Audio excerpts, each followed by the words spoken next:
अस्सलामुअलैकुम। मेरा नाम मोहम्मद अली शाहनवाज है और मैं बहरी यूनिवर्सिटी में 6th सेमेस्टर में हूँ। आज हमारा जो टॉपिक है वो है राइट टू इंफॉर्मेशन। ये एक पाकिस्तान का article 19A under the constitution of Pakistan है, जिसका मकसद ये है कि हर शहरी के पास पूरा राइट है। पहले मैं आपको ये आर्टिकल पढ़ के बता देता हूँ ये आर्टिकल कहता क्या है। ये आर्टिकल कहता है every citizen shall have the right to access information in all public matters, important subject to regulation and reasonable restriction imposed by the law. इस आर्टिकल के दो हिस्से हैं। ये आर्टिकल पहले तो 18th अमेंडमेंट यानी 19 अप्रैल 2010 के बाद आसिफ अली जरदारी के उसमें टाइम पे पास हुआ। आर्टिकल के दो हिस्से हैं। राइट टू इंफॉर्मेशन आर्टिकल में दो हिस्से कौन से हैं? एक वही कि कोई भी सिटीजन के पास पूरा इस चीज़ का राइट है कि वो कोई भी पब्लिक मैटर की जिस चीज़ के अंदर इंटरेस्ट हो वो उसकी इंफॉर्मेशन ईजिली एक्सेसिबल कर सकता है। दूसरा यही कि कुछ इस पर रिस्ट्रिक्शंस भी हैं, कुछ गवर्नमेंट बॉडीज रिस्ट्रिक्शंस भी लगाती हैं कि जो जिन चीज़ों को वो एक्सेस नहीं कर सकता।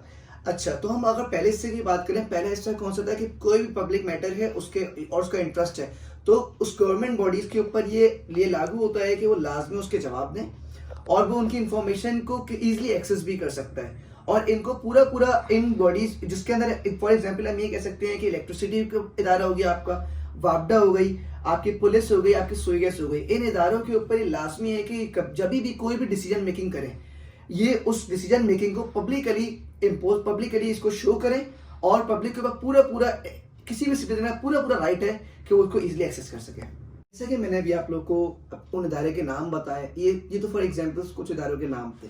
अब किसी सिटीजन को जो इन्होंने ये इदारे करते क्या है, पब्लिकली अनाउंस करते हैं जो ये डिसीजंस लेते हैं और ये हर सिटीजन के पास इंफॉर्मेशन एक्सेस करने का पूरा पूरा राइट होता है। अब होता है क्या है कि अगर किसी सिटीजन को इस डिसीजन के बैकग्राउंड जानना है या उसका रीजन जानना है, लॉजिकली उसको जानना है, तो उसके पास पूरा राइट है कि वो इन इदारों से सवाल कर सकता है और इन इदारों के ऊपर ये लॉ इम्पोज करता है राइट टू इन्फॉर्मेशन। यही बात बार बार बताता है कि वो इसके जवाबदेह हैं, वो लोग इसको बताएंगे कि इसके पीछे क्या लॉजिकल रीजन था और उसके क्या एक्सपेक्ट और हैं। इसी तरह कोई भी जो पर्सन है वो फ्री टू आस्क है, वो किसी से भी किसी भी टाइम सवाल कर सकता है, लेकिन कुछ रिस्ट्रिक्शंस के हटाकर। रिस्ट्रिक्शंस का जैसे मैंने आप लोग को पहले बताया कि मैं इसके बाद बताऊंगा रिस्ट्रिक्शंस क्या है, लेकिन फिलहाल ये कि जिस तरह वापडा, सुई गैस, इलेक्ट्रिसिटी, कोई भी XYZ ऐसी चीज हो गई जो पब्लिक इंटरेस्ट, पब्लिक मैटर्स अपने अंदर कंटेन करती है और किसी भी और उसके पास ये सिटीजन के पास राइट होता है कि वो पब्लिकली इस चीज को जान सके और इस डिसीजन मेकिंग का हिस्सा नहीं बन सकता, लेकिन उस डिसीजन को जान सकता है और उसके रिगार्डिंग उसके जो भी क्वेश्चन है वो उससे पूछ सकता है।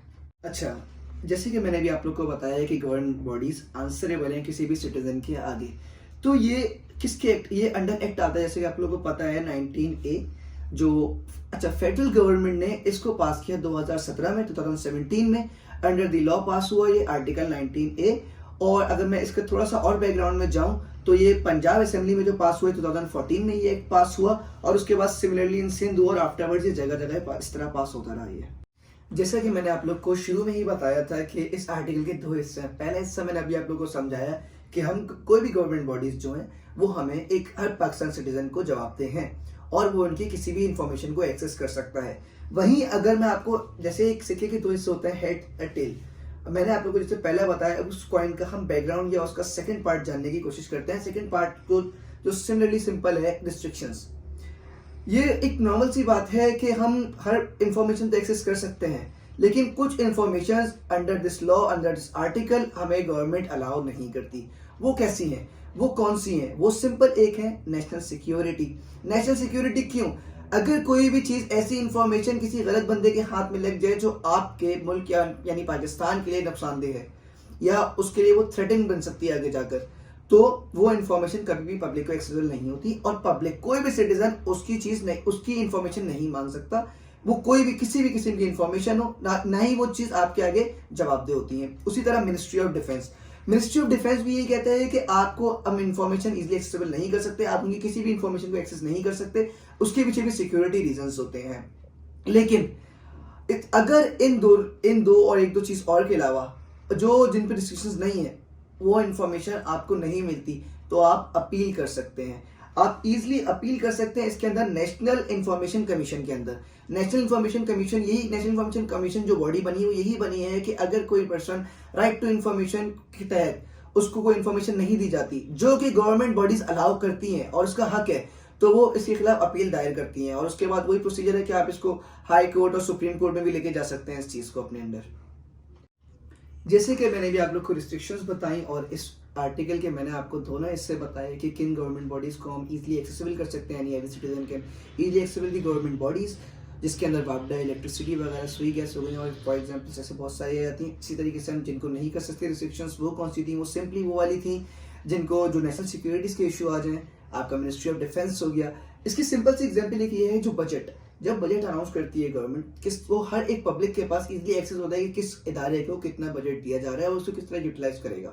ठीक है, अब मैं थोड़ी सी एक पब्लिक के जनरल बात बताऊंगा पब्लिक के लिए कि ये जिस तरह मैंने शुरू ही बताया है कि ये आर्टिकल जो है ये शुरू में पाकिस्तानी कॉन्स्टिट्यूशन में नहीं था, लेकिन after 18th amendment 2010 by president Asif Ali Zardari 19A ये आर्टिकल आया।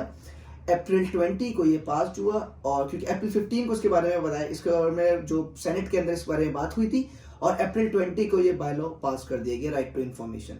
और इसी इन्फॉर्मेशन के तहत, इसी आर्टिकल के तहत हम इजीली एक्सेस कर सकते हैं कोई भी पब्लिक इंटरेस्ट के इंफॉर्मेशन को। होपफुली मैंने आप लोगों को ये article 19A right to information के बारे में जितनी इन्फॉर्मेशन मैं आप लोग को, एक बेसिक इन्फॉर्मेशन मैं आप लोग को दे सकता था, मैंने वो कोशिश करी है कि मैं आप लोग तक पहुंचा सकूं। Still if you have any questions regarding this article you can approach me.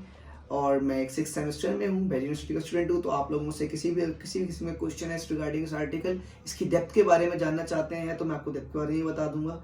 और फिलहाल मैं इस वीडियो को यहाँ एंड करता हूँ। होपफुली मैं उम्मीद करता हूँ कि आप लोग को मैं अपनी जो मेरे पास थोड़ी सी नॉलेज थी इस चीज़ की मैं आपको डिलीवर कर सकाऊँगा। और thank you so much for listening me.